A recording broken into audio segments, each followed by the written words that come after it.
Good morning, y'all. I bought this nifty little device yesterday, well, the other day, and it was delivered yesterday. And it got in right after my medical appointment.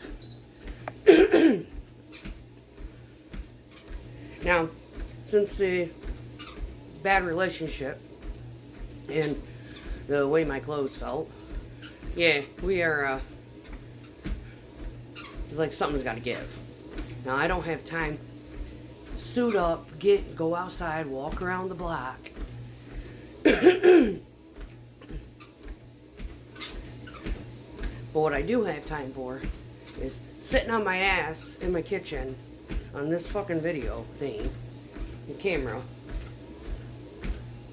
and drinking beers. Well, I've been drinking 2 days, so let's keep counting. The beers are in there, so when the garden starts, I can fill the cups, kill the slugs. Might end up just putting them out in the garage, but if it gets too cold, they'll explode, so we're going to avoid that. Yes, beers do freeze. Yeah, we do. And they do explode, because there's not enough alcohol in them to keep them from not freezing. It's not like a liquor bottle. Anyway, I am on this nifty $139 under-the-desk treadmill that I bought from Amazon, because it is about the only thing that will actually fit in this house. And after my doctor appointment yesterday, I unpackaged it, got started on it, and it ain't too bad. I'm going pretty slow, so. But something is better than nothing at this point. I bought that hula hoop thing. I've got that weird Tenzi unit for the abs.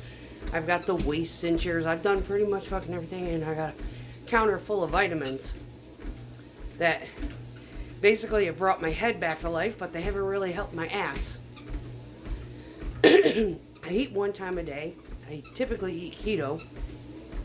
If I do any kind of bread product at all, it's the bougie shit. So it's the, the bakery junk, the stuff that's in the bakery, baked fresh that day, or it's organic pasta, imported pasta. And that's like once in a blue friggin' moon kind of thing. So the question is, what the fuck did this son of a bitch do to my body to make it retaliate this bad? I don't have the answers.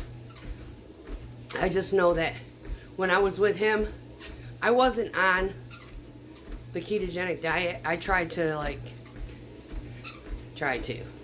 avoid overeating and stuff like that, knowing that his crazy processed food diet was not good. But I was very skinny. Very, very skinny.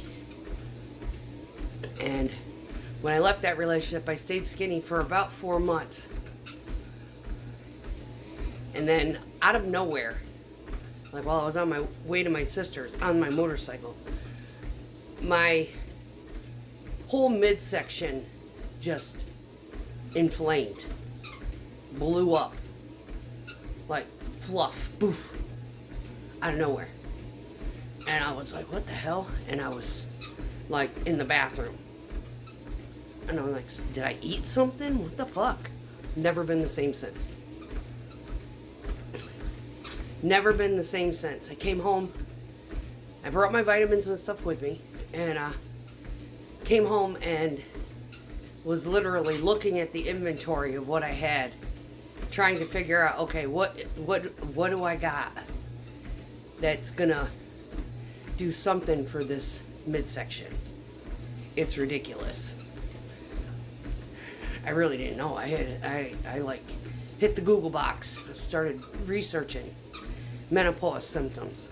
So it went full tilt. I mean, I hadn't had a period for like 6 months, and then all of a sudden, when I was at my sister's, it started up full tilt boogie, and it lasted for about 3 weeks. So when I got back off of my vacation from visiting her, I called the doc and I was like, Houston, we have a problem. So she got me scheduled for this past January to do the basically they go in there and they scrape cells inside the uterus, check for uterine cancer and things like that. And I had to go under anesthesia for that. We tried to do it clinically, but she couldn't get up there. Then I had to run around with the pharmacy because she had given me these 2 pills to dilate my cervix, to help soften the tissues around it so that she could get the instruments up into the cervix in order to do the scraping and whatnot. And the pharmacy tech was like basically quizzing me. I was like, yeah, you walking straight into a fucking HIPAA violation. I said, I have to get a cancer screening, you stupid bitch. Stay out of my fucking lane. And her mouth was literally in her lap. I said, you just crossed the fucking line. I don't give a shit what I get here. I barely come here. The only reason I come here is because this is the one pharmacy that I know. I didn't think he was going to be all up in my fucking Kool-Aid. I said, from now on, I'll take my business somewhere else.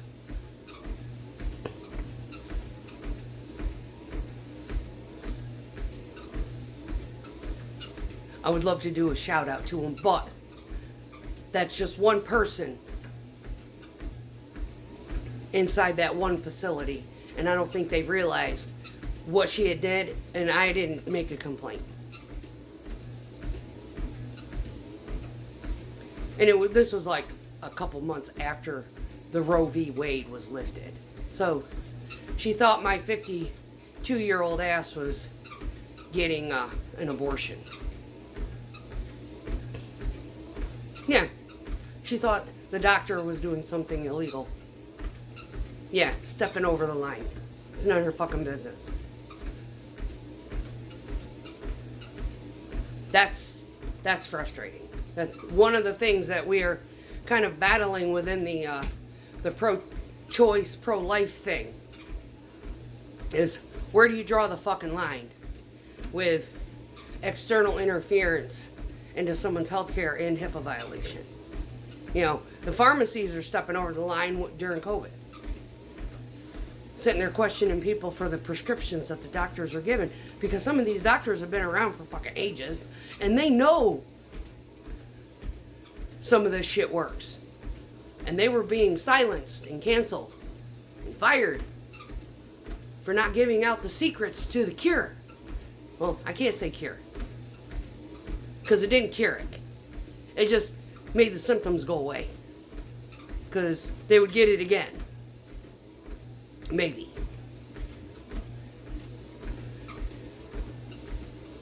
They'd get better, and then they might get it again. So it wasn't, you know, after, I don't know, getting it 4 or 5 times, you might build up a natural immunity to it. I got it once. I didn't seek a doctor. I kicked the sheets for 4 days. Did home remedies. Got over it. The human population is ignorant. They rely too much on the medical field in order to get stuff done. And the medical system now is so fucking expensive that a lot of people are actually resorting to holistic and naturopathic remedies to avoid having to go to the doctor. Which is like one of the conversations that my doctor and I had yesterday. Said, I'm going to let you know right now, my cholesterol's high, my triglycerides are, my LDL's high, my triglycerides are low, my HDL is probably perfect, or if not better. I said, don't even think about putting me on a statin. I'll drink a bottle of olive oil every day for the rest of my fucking life to avoid having to take that cheap ass little fucking quality of life killing pill. Because I know my bottle of fucking olive oil cost me almost $30 fucking dollars.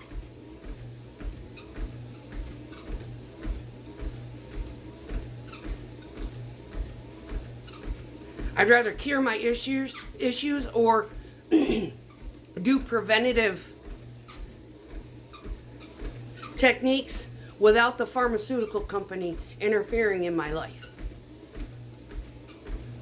Well, it's supposed to prevent... No. My cholesterol's been high since I was 18 years old.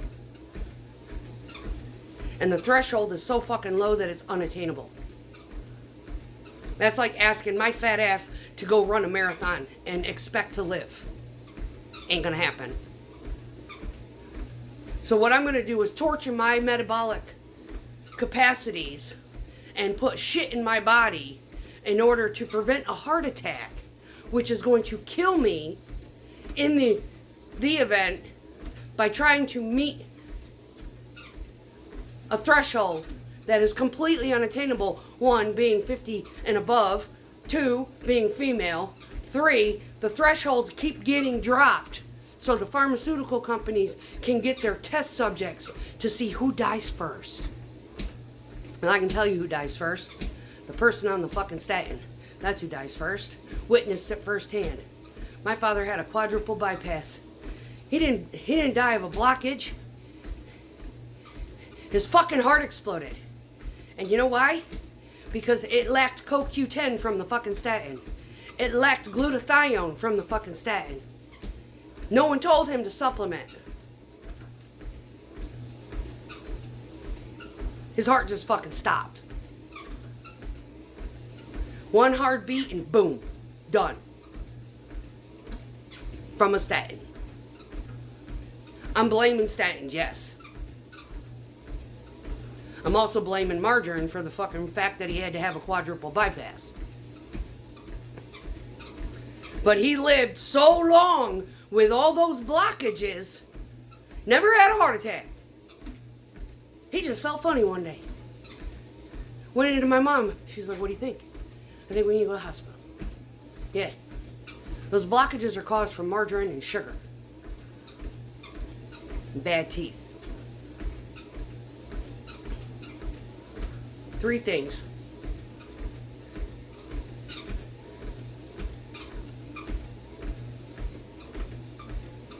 He was active, he was smart, worked constantly, 18-hour days, went to his job, came home, took care of shit around the house. Busy, couldn't sit still.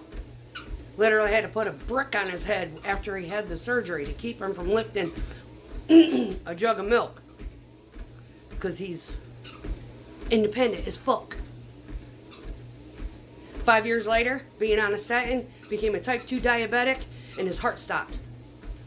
And there was no way of getting it started. Because statins deplete the CoQ10 and the glutathione. Not to mention his blockages, they might have rebuilt because he was a margarine and sugar head. Well, stop the sugar. But even, artificial sweeteners ain't good for you either. So here I am, trying to get my ass back to where I was. Because after that conversation with her, got me on that fucking tirade again. All I can say is, God bless RFK. God bless Trump. Because I'm hoping that man will stop the fucking lunacy. And with the band of doctors that we have on YouTube who are teaching people how to take care of their health with their diets, as opposed to putting a bunch of drugs in their body, I hope they jump on board. I hope he calls every one of them onto his panel and helps him defeat this alphabet soup industry that is fucking killing people.